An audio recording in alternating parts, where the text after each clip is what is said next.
So in today's class we will study about compounds and its properties. That what are the compound actually, and by virtue of which the properties, the virtue of which these are different from the mixtures. So what are the compounds? If we try to define them, a compound is a pure substance. क्या होते हैं, हमने पहले भी जो classification की थी क्या थे, जो प्योर सब्सटेंसेस कौन कौन से थे, एलिमेंट्स और compounds. So compounds are the pure substance which are made up of two or more than two particles, made up of two or more than two elements.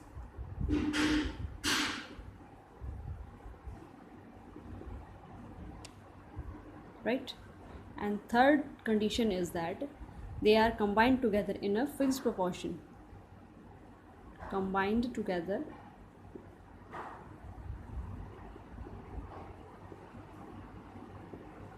in fixed proportion.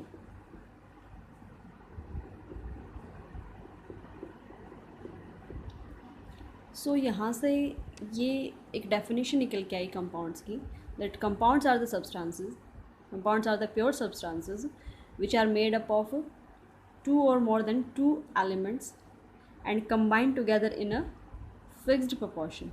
ठीक है, मतलब elements जो है वो combine होंगे और उनका proportion जो होगा वो फिक्स होगा. फिक्स प्रोपोर्शन से हमारा क्या रिलेवेंस है, क्या मतलब है, वो देखते हैं बाद में. सो फॉर एग्जांपल कुछ कंपाउंड्स के एग्जांपल देखें तो that is water.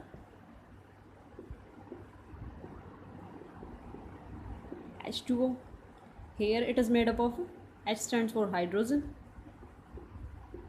and O stands for oxygen, and hydrogen and oxygen are combined together to form water. So and also here it is in a fixed proportion, that is 2:1. Two hydrogens are there and one is oxygen. Proportion is also fixed. Correct? Now another example, see the glucose formula. Their formula is C6H12O6. Here C stands for carbon, right? C stands for carbon, H stands for hydrogen and O stands for oxygen. So यहाँ पे क्या है, 6 carbon के atom हैं. C6 में 6 carbon atoms are there, 12 hydrogen atoms are there and 6 oxygen atoms are there. So glucose is made up of more than 2 elements, that is the elements are carbon, hydrogen and oxygen and their proportion are also fixed. ये glucose का formula यही होता है और carbon, hydrogen और oxygen इसी proportion में मिलेंगे. तुम कोई भी ग्लूकोज का मॉलिक्यूल उठा के देखो. ठीक है. Now another example, see the sugar. ठीक है, शुगर फॉर्मूला इज, ये सुक्रोज होता है एक तरह. बेसिकली इसका केमिकल नेम अगर तुम सुनोगे, not actual chemical name, it is also a common name, that is sucrose. Sucrose formula is that C12H22 and O11 and it decomposes to the glucose and fructose. That none of your business. So sugar formula क्या है, C12H22O11, that is 12 carbon atoms are there, 22 oxygen hydrogen atoms are there and oxygen atom यहाँ पे 11 है. तो also we can see that more than one type of element are present है, that is carbon, hydrogen and oxygen. Also the proportion is also fixed. If we check any molecule of sugar, the proportion will be the same, that is 12 carbon atoms will be there, 22 hydrogen atoms will be there and 11 oxygen atom will be there, right? Another example, see that common salt. Common salt is also a compound. Formula NaCl. Na stands for sodium, Cl stands for chlorine. So sodium, अपना common salt is made up of sodium chloride, that is एक sodium atom और एक chlorine atom अगर combine होंगे तो sodium chloride बनेगा, that is common salt. It is also a compound. So compound की basic condition क्या है कि they should be chemically reacting. The elements we are adding together they should be chemically reacting, और उनकी जो properties हैं वो इनिशियल उसके कंपोनेंट्स हैं उनसे अलग होंगे. इसको भी क्लैरिफाई करेंगे. सो करेक्ट है. नाउ अलग एक और एग्जांपल देखो. चॉक बोर्ड यूज़ करते हैं. जो चॉक इज़ ऑल्सो है compound. So calcium carbonate. Calcium, C stands for calcium, C carbon here and O oxygen. तो यहाँ पे भी जो चॉक है वो एक से ज़्यादा एलिमेंट से मिलके बना है. So all are the example of compounds. So यहाँ से हम क्लियरली हमें समझ में आ गया कि जो कंपाउंड्स होते हैं वो एक से ज़्यादा एलिमेंट्स से मिलके बने होते हैं, और उनका प्रोपोर्शन जो है, कम्बिनेशन का जो प्रोपोर्शन होगा, जो उनकी रेशियो होगी वो क्या होगी, फिक्स्ड होगी. करेक्ट है. Now the properties of a compound. So basic properties of compound are, so properties of compound, first वही they have the fixed proportion. यहाँ से अच्छे से समझते हैं what we mean by the fix proportion. जैसे तुम वाटर मॉलिक्यूल उठा लो, that's very important molecule. It is very important for the sustainable life, even for the life exist only because of water, right. So water molecule चाहे rain water लो,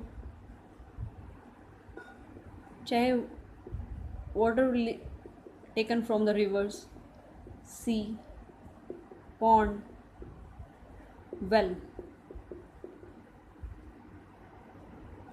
हर जगह से जितने भी water samples लिए अगर वहाँ पे H2O का मॉलिक्यूल देखोगे उसका फॉर्मूला यही रहेगा, H2O. So water molecule will contain 2:1 ratio of hydrogen and oxygen.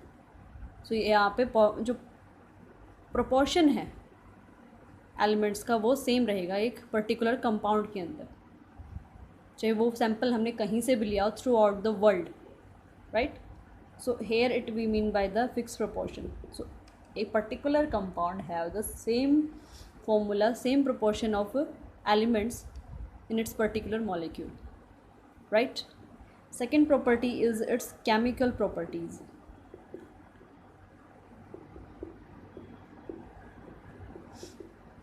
As we know that in a compound chemical properties are not retained of its component particles. जैसे कि वाटर का ही example दोबारा से लेते हैं. हाइड्रोजन, इट इज़ वॉलेटाइल, ठीक है, it can burn, right. जैसे it is used for the hydrogen fuel itself, so hydrogen can burn, right. Oxygen is also needed for to fire get started, right. तो दोनों ही आग को जलाने के काम में आते हैं, दोनों ही both are useful for the initiation of fire, but water it stops fire. So property completely different, that we mean by. So chemical properties of compounds are changed as that of different that of its components.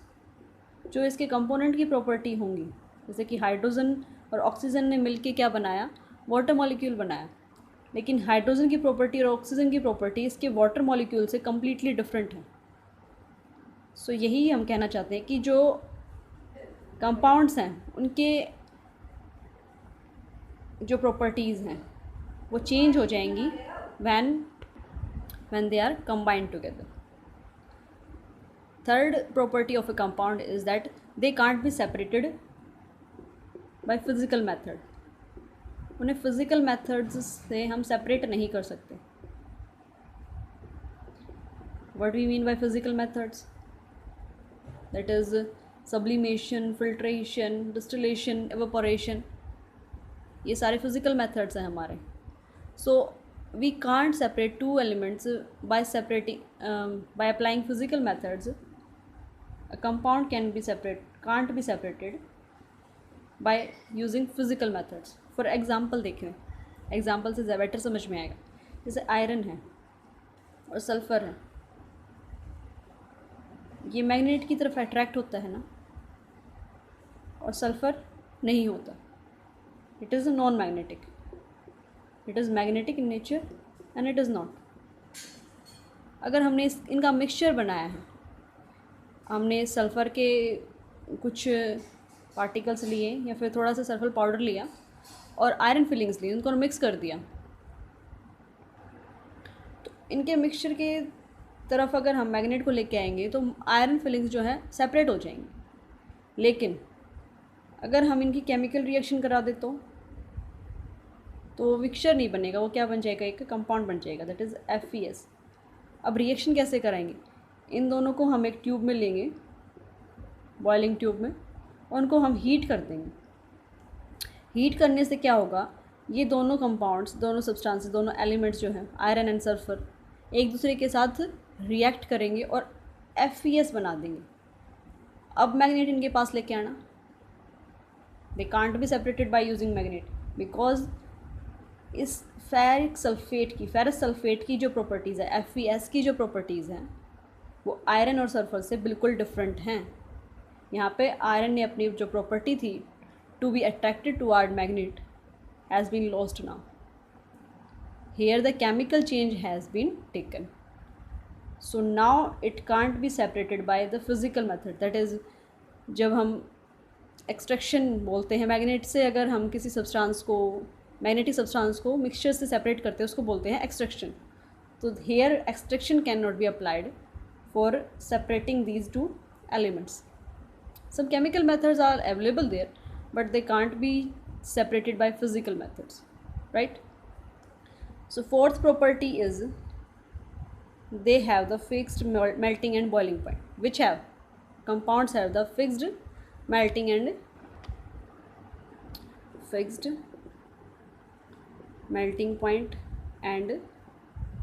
boiling point. जैसे कि water ही ले लेते हैं. Melting point क्या होता है इसका,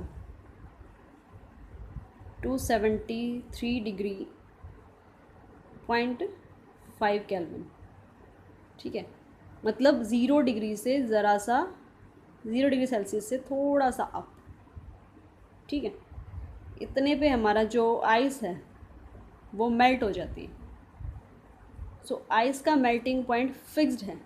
अगर उसके अंदर इम्प्योरिटीज़ प्रेजेंट नहीं है, अगर हमारा जो पानी है जिसकी हमने आइस बनाई थी, उसको फ्रीज़ किया था, अगर उसके अंदर इम्प्योरिटीज़ नहीं है तो हमारा जो वाटर है वो मेल्ट हो जाएगा, हमारी जो आइस है वो मेल्ट हो जाएगी at this temperature.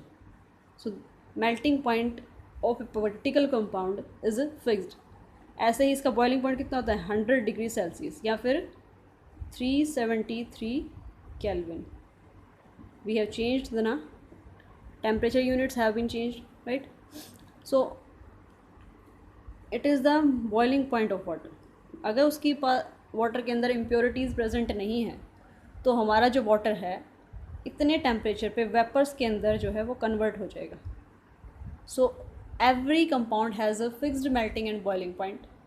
So this property can be used for differentiating that, detecting that हमारे कंपाउंड के अंदर कोई इम्प्योरिटी प्रेजेंट है या नहीं. अगर हमारे कंपाउंड के अंदर इम्प्योरिटीज़ प्रेजेंट हैं, से कोई भी हमारा कंपाउंड है उसके अंदर इम्प्योरिटीज़ प्रेजेंट हैं, एनी टाइप ऑफ इम्प्योरिटीज़, ठीक है, तो उसका जो मेल्टिंग पॉइंट है, जैसे वाटर ही था, इसका जो मेल्टिंग पॉइंट है वो डिक्रीज़ हो जाएगा. सो इम्प्योरिटीज़ जो हैं देती हैं मेल्टिंग पॉइंट को. ठीक है, if our compound is water and some impurities are present in it, तो मेल्टिंग पॉइंट जो 100 डिग्री सेल्सियस, सॉरी 100 नहीं, मेल्टिंग पॉइंट नहीं, बॉइलिंग पॉइंट 100 डिग्री सेल्सियस है ना हमारा, सो हमारे वाटर का बॉइलिंग पॉइंट कितना है 100 डिग्री सेल्सियस। अगर उसके अंदर इम्प्योरिटीज़ प्रेजेंट है तो बॉइलिंग पॉइंट को वो डिक्रीज़ कर देंगी, जो हमारा बॉइलिंग पॉइंट है वो डिक्रीज़ हो जाएगा, वो उससे पहले जो है वो इवेपोरेट हो जाएगा, right. So in this way we can check whether our substance, our compound is pure or not. So this is also used for the distinction of a compound, that is if our compound is pure or not. So it can be the criteria to classify that our compound, to check that whether our compound is pure or not. Secondly, दो mixture हैं हमारे पास, दो compounds जो हैं उनका mix कर दिया हमने, से एसीटोन प्लस वाटर, एसीटोन और वाटर को हमने मिक्स कर दिया। जैसे ही हम इनको हीट प्रोवाइड करेंगे, एसीटोन का बॉइलिंग पॉइंट जो है वो लो होता है एज़ कम्पेयर टू वाटर, तो ये पहले एवोपोरेट हो जाएगा और वाटर जो है वो हमारे कंटेनर के अंदर रह जाएगा। So in this way we can separate two substances in a mixture, two compounds in a mixture, right. इसको हम किसी भी कंडेंसेशन के थ्रू किसी अदर वेसल में जो है वो कलेक्ट कर लेंगे और वाटर जो है वो हमारे बीकर के अंदर रह जाएगा। सो boiling point can be use for the identification whether our compound is pure or not. Also it can be used for the separation of a mixture of two compounds. So it is all about the compound, its properties and application of melting and boiling point. I hope ये समझ में आया होगा आपको। Thank you.